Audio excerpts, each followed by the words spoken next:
guys, welcome back to our channel. This is the third video that we're posting this year, and this is the start of a new series called What's in My Stable. So until now we have been reviewing gears, talking about our experiences, what prices the gears were at, and how they fit our style the best, right? So I thought of why not we start reviewing and start talking about our bikes, the ones that we actually use those gears on. So this series is more basically about what we are starting the year with and what we are planning to get in terms of our new bikes. Are we planning on purchasing new bikes? Are we planning on selling these bikes? And what is the story behind them in general? So I'm starting this year with these two bikes over right here. So I'll start first with my beloved 2016 Ktm R390.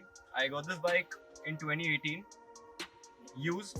It had around 10k on the Odo, and now it has crossed 50k. I've got the engine recently rebuilt. I've had numerous breakdowns with this bike, and I'm trying to build it as a enduro / track spec bike, where I can ride it to the track, I can do a track day, I can set some decent times, and then I can ride it back home. So I have a whole list of mods that I've done to this bike to make that experience of mine pleasurable, which I'll be making a detailed video upon soon. So moving on to my second more recent acquisition. This is my 2016 Harley Davidson Street 750. So I've had this bike for a little over a year now in my complete custody, and I've covered around 25,000-ish kilometers on this bike. I've been to Hyderabad. I've done numerous trips to Mumbai and back because I had that bike rebuilding at that time. In terms of mods, so this bike is gonna get a very detailed video soon about all the mods that I have done on this bike and all the upgrades that this bike has. So in terms of mods and upgrades, the Street 750 is a very solid base to start with. And what's good about Harley Davidson is that they come with a nearly endless spectrum of customization. You can turn them into whatever you want to turn them into. So I personally am a huge Dyna fan, being raised on Sons of Anarchy. So I got the handlebar raised in the sense I pushed it forward, so I get a more crouched, more imposing vibe on the bike, more commanding stance. Because the foot pegs on this bike are not very front set or very rear set at the same time. They are perfectly centered, so you sit pretty comfortably and you can cover plenty of miles. You can munch decent amount of miles on this bike. The lights on this bike stock are pretty horrible. The headlight is horrible. So I've got a pair of Mad Dog Scout X's doing the job for illuminating the road in front of me. The bike has an upsized rear tire. It has a 180 now.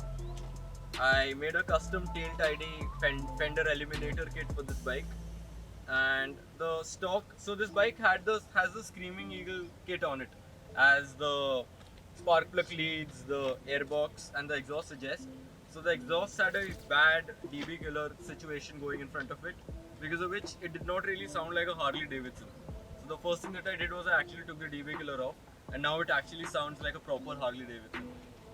So other than that, I've used this bike to commute, I've used this bike to tour, I've used this bike to carry around parts of that bike, and you can strap on saddlebags. So this bike comes with saddle stays from the factory, or I guess it's an option, I really don't remember. This bike has a detachable tail backrest as well for the pillion, and so you can put the saddle stays back on, you can put a bag over, and then you can just go out and ride as much as you want to, because your system just won't hurt. I guess that is me talking because of this bike and this bike's posture and how comfortable she is at the first place. So other than that, yeah, in terms of servicing and service costs on this bike, it's like a car.